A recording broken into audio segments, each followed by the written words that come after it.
Hello everyone, this video to show how to use STAAD.Pro to model a frame, and today's example is a gable frame subject to wind load, and the frame has 5 nodes, 1, 2, 3, 4, and 5, shown on the screen, subject to wind load, and we'll assume our load or wind load, and just the wind pressure on the column, 120 pounds per linear foot, and there's compression force 800 pounds directly on the column, and 600 pounds and 400 pounds perpendicular to the roof members.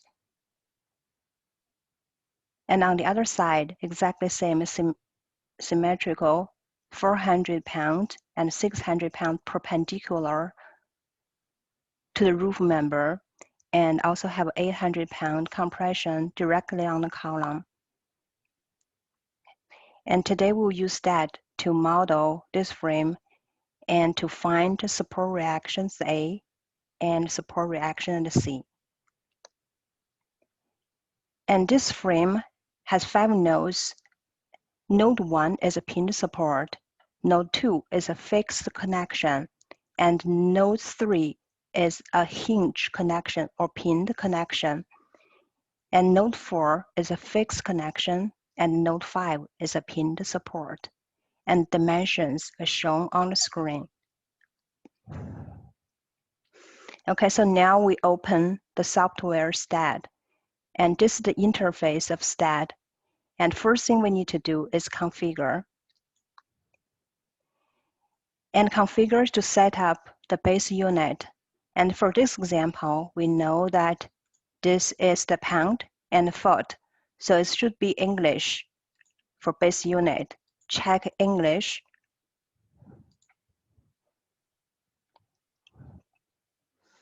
And click OK. The remaining are default. After set the base unit, and we go to a new model. And for the file name, I just call this frame1. And for location, I just choose a folder to save the file. And for the type analytical, and double check the unit system is English. Everything look good, and go to job information. And for the job name, we call it frame modeling.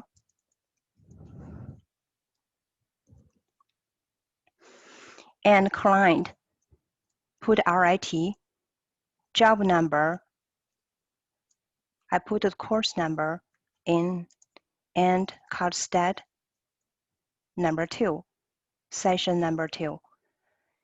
And revision part, just leave it blank. And reference, I put class, example, hand calculations.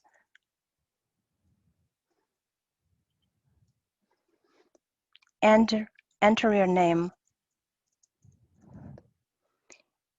And put the date.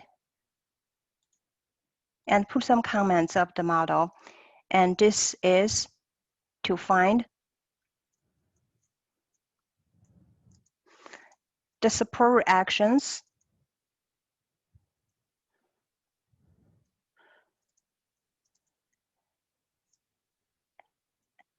at the pinned support.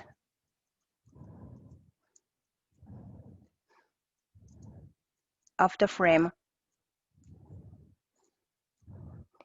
And our purpose is to compare the STAAD output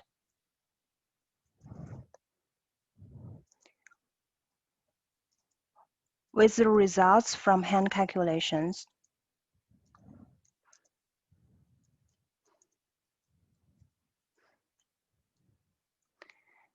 And after that, we create the new model.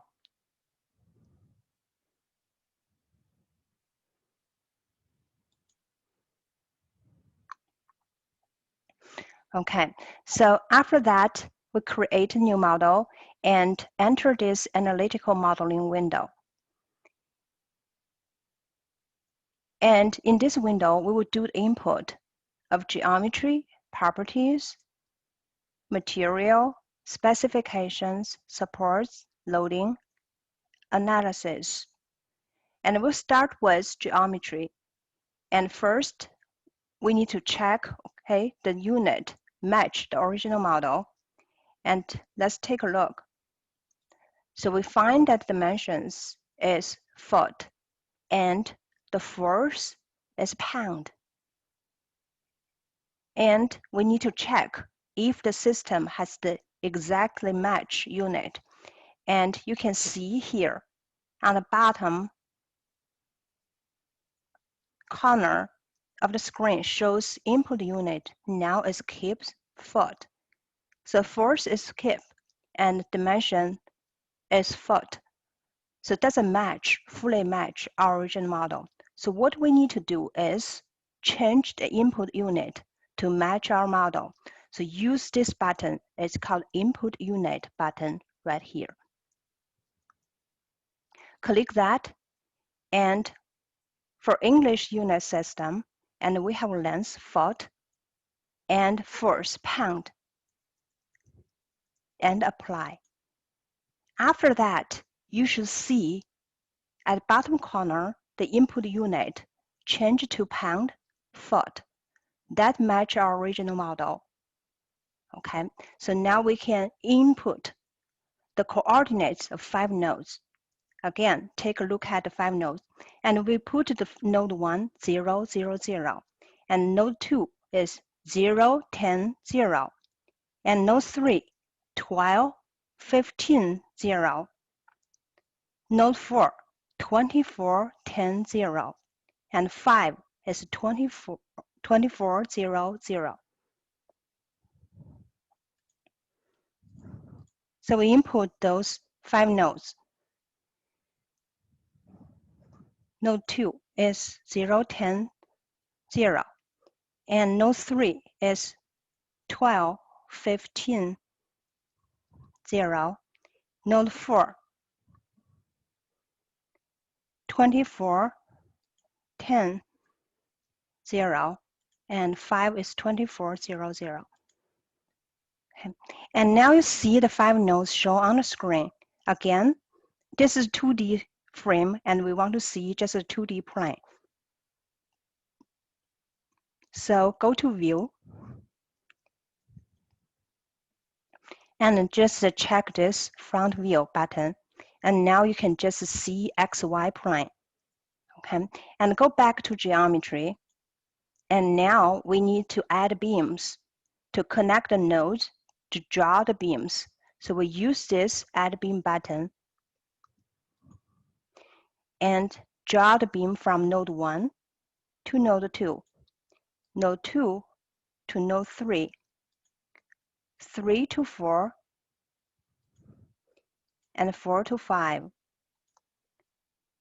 After done with all the beam members, escape. So now I want to turn on the node numbers, node point, also the beam numbers. I put my mouse in the screen, right-click, and go to Labels, and turn on node numbers, node point, and also beam numbers. Okay, and click OK. So now you can see the node numbers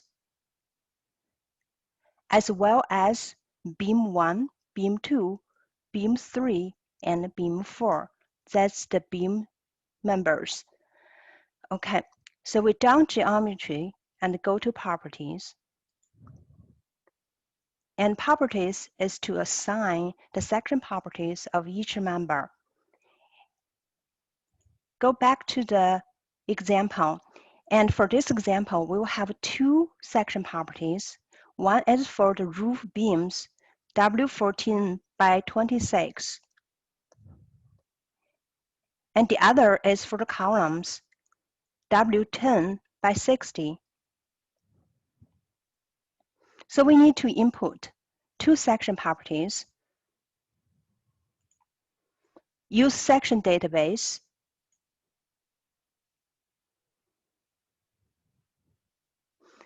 Enter this W shape and first select 14 by 26.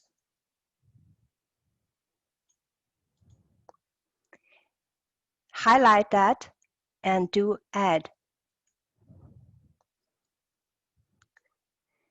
Since you choose W shape, it's automatically set as a steel material. And next is 10 by 60. And do Add. And in this window, you can see the two section properties. Reference number 1, 14 by 26. And reference number 2 is 10 by 60. Okay, so now we need to assign the section properties to the beam members.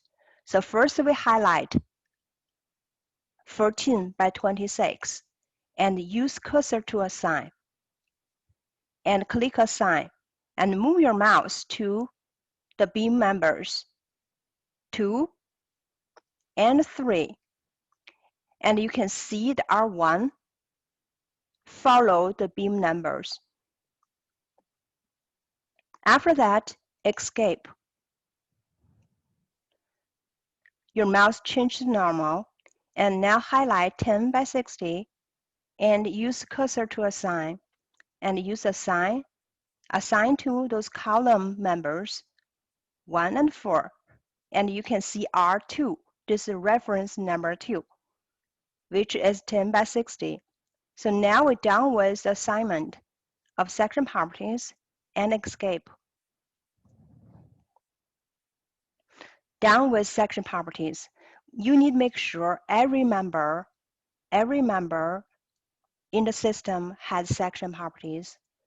Okay, so we have 4 members and all assign a section properties and go to materials. Since we assign W shape, the program should automatically set the material as steel, and now we need to double check. Okay, so each member, 4 members, all 4 members are steel members. Accept it and go to specifications. And for specifications, it's the place that you release the moment at the hinge connection. And for this example, we find that for out connections, only node 3 is a pinned connection. So we only need to release the moment at node 3. And node 2 and node 4 are fixed connections. And STAAD automatically set each of the connections as fixed. So we don't need to change anything for these 2 nodes. We only need to release the moment at node 3. So we use beam. And first, I check location end because this hinge connection is at the end of member 2, right here. And release MZ. And do Add. And then hit beam again. Choose location Start because the hinge at start of member 3. And check MZ to release the moment in Z direction and do Add. Now we highlight the end MZ and use cursor to assign. Click Assign, then we move our mouse to member 2. And see small circle close to the end of member 2, just left of node 3. So now we escape, then unselect the beam, and now see this small circle. And we also need to release the moment for member 3. So it's highlight Start MZ and use cursor to assign. Then click member 3. Then escape and unselect the beam. Now you see a small circle at the start of member 3, right of node 3. And for the hinge connection at 3, 2 members connect at 3, member 2 and member 3. And we already released the moment for both members connected by the hinge. So now we're done with specifications. And now move to the support.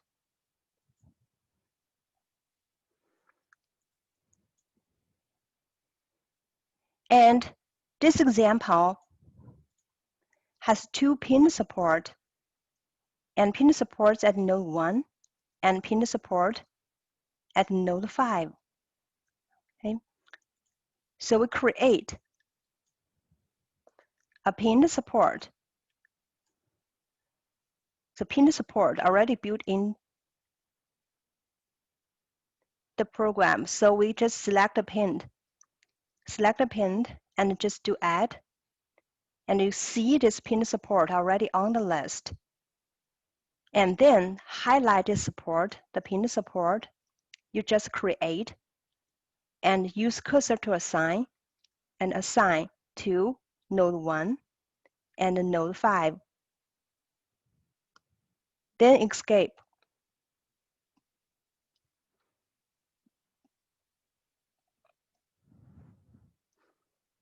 Since this problem only has 2 pin supports, so we now done with support and go to loading. And for loading, first we highlight load case details and do a add. And for loading type, we assume that our load is wind. So we select the wind load from the list. And for the title, I just call this load case as wind load and do add. And you can see the wind load show up under the load case details. I just do one load case. So now I close. And then highlight the wind load case and do add. And this add load items. Back to the example. And for the load, and this one has multiple loads. And first is this uniform load on the column,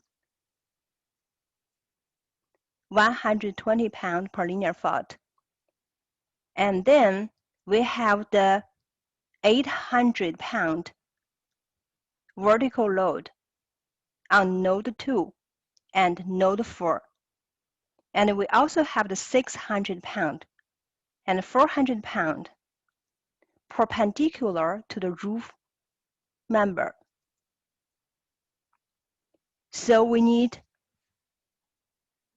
create all those load items. And we will do in this order. First, we from the left to right, okay, from left to right. And first we create this 120 pound per linear foot of uniform load.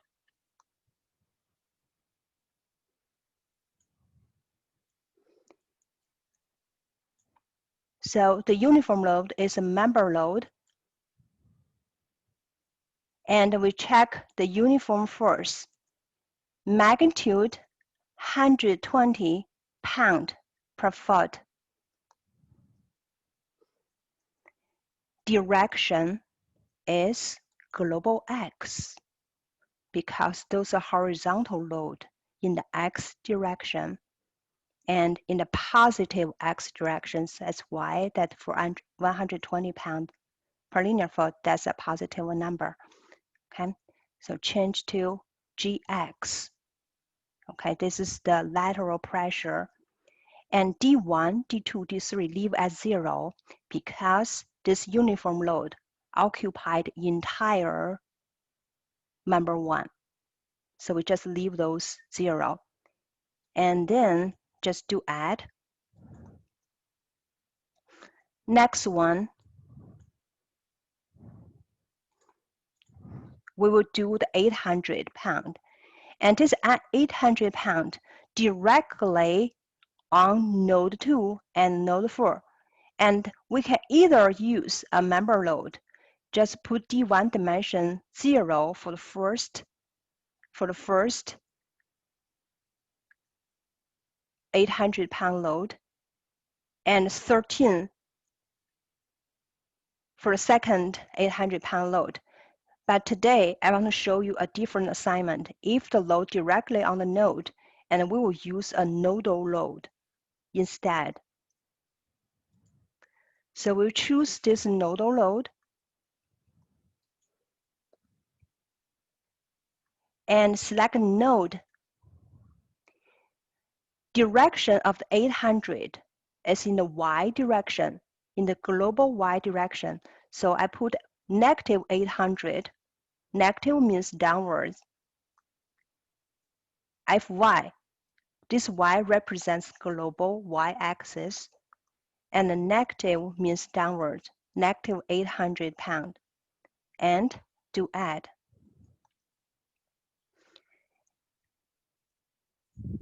Then we move to the right, and this 600 pound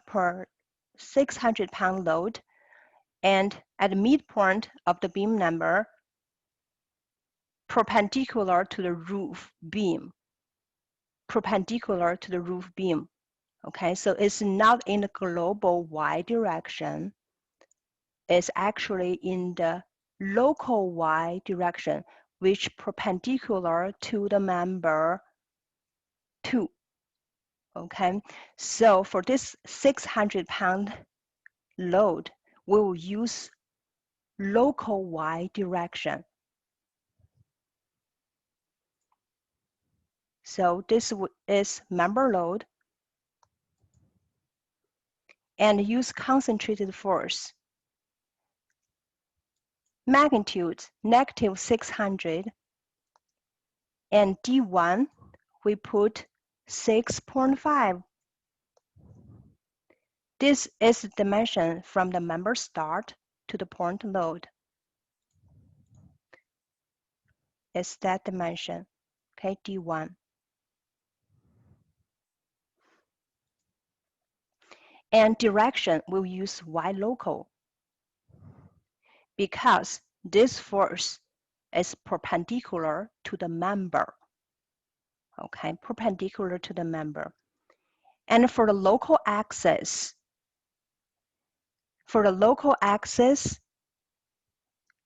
positive x local direction is from the member start to member end. Follow the member direction. Positive x is follow the member direction from the start to the end of the member. And positive y is starting from the positive x direction and rotate counterclockwise 90 degrees. That is the positive y local direction. And z local is use your right hand and your fingers, your 4 fingers, rotate from positive x to positive y direction, and the sum direction is the positive z local direction. Okay, and just follow that from member start to member end.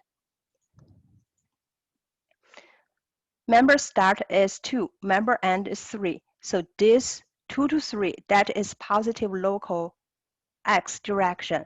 Then rotate counterclockwise 90 degrees. So local y is perpendicular to the member but point upward. That's why the 600 pound, this compression force is negative, in the negative y local direction.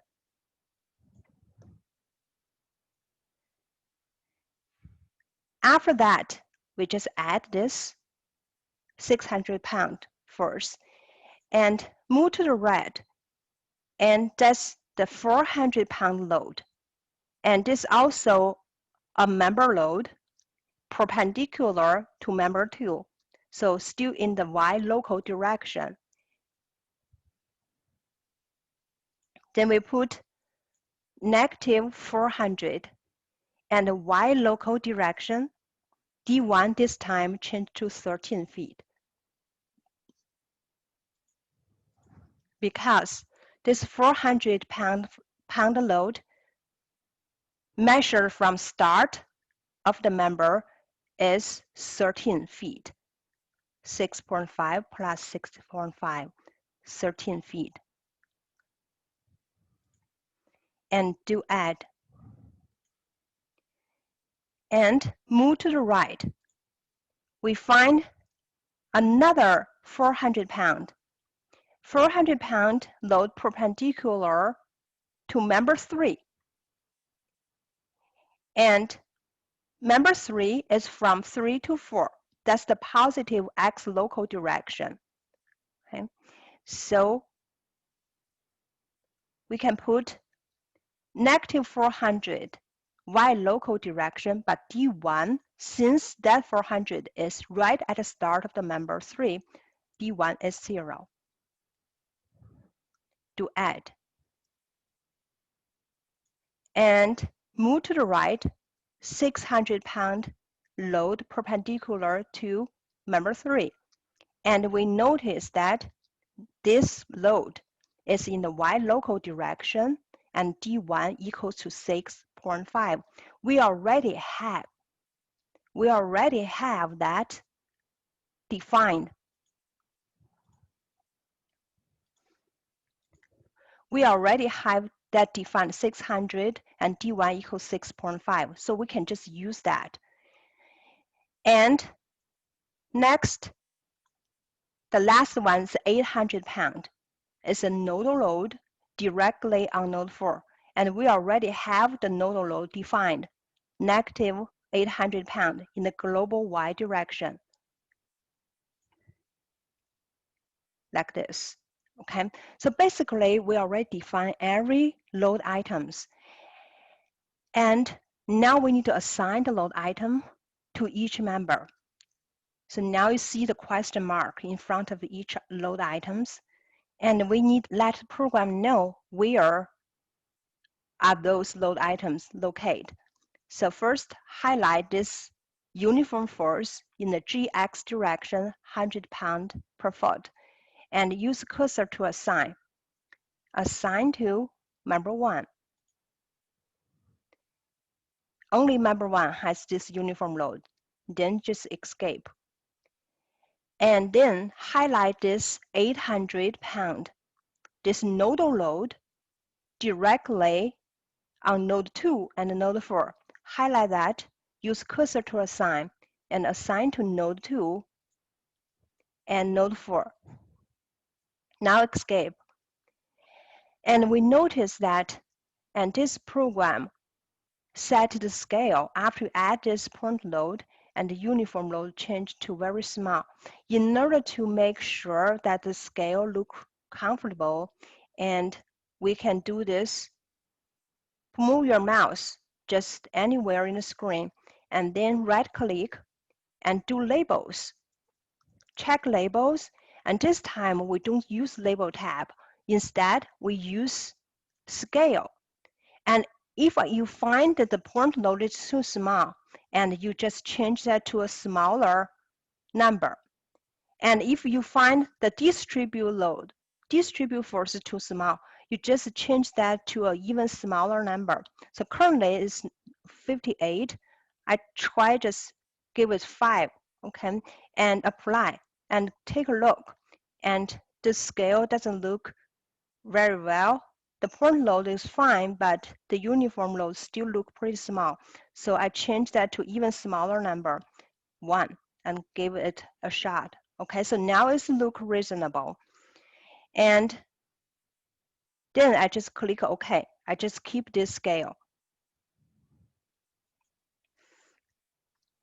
And after that, go back to the load assignment. And first check this concentrated force, 600. D1 equals to 6.5 feet. And use cursor to assign. Assign to member 2. and member 3. That's 600-pound load perpendicular to the member, and then escape. And then check this 400-pound, and D1 equals 13. D1 dimension is measured from the member start. So this one, we use cursor to assign to member 2. And escape. Then highlight the last 400-pound load, and D1 equals 0. Use cursor to assign to member 3. And escape. So now, just compare with the original model. We already cover all those loads on this frame. So now we're done with the loading tab.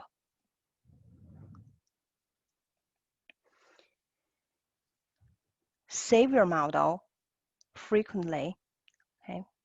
And then we go to the right tab, Analysis.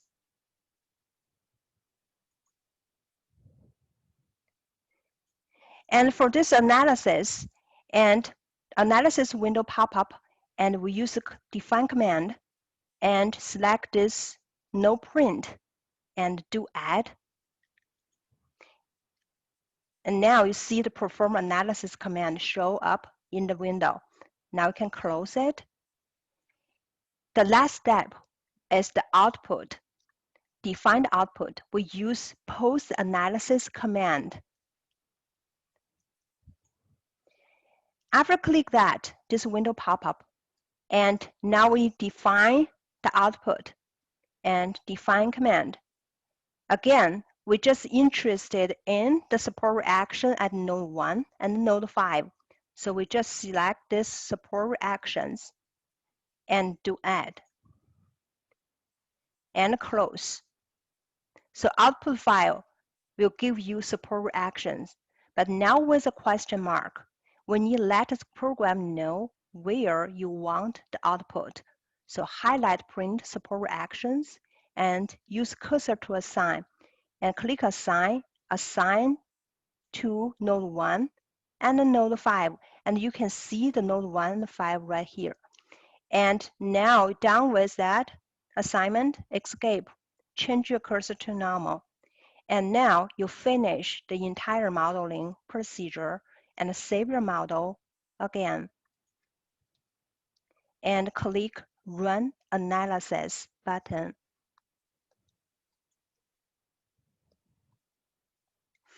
And we target at 0 errors. And if there are errors, you have to take a look at your model and correct those errors before you get some output file. Okay? You can ignore any warnings in this program.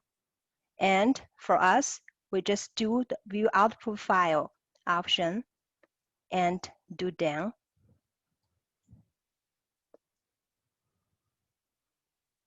And this is your output file. And double click support reactions, and you can see the reactions show that node 1, which is pin support A, we have the force in the x direction negative 521.54 pounds, and force in the y direction is positive, means upward 1473.08 pound.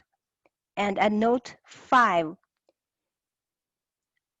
which is the pin support C, we have the force in the x direction is a negative 678.46 pound, and for the force in the y direction, upward 1973.08 pounds. All those numbers match our hand calculations. Okay. So after that, you can save your output file as a PDF. So what you can do is click this file and print. And for the print option, we choose Adobe PDF and just print. And I put this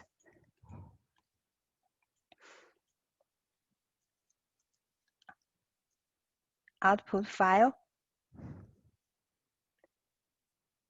Just save and click OK. And now, if you go to PDF,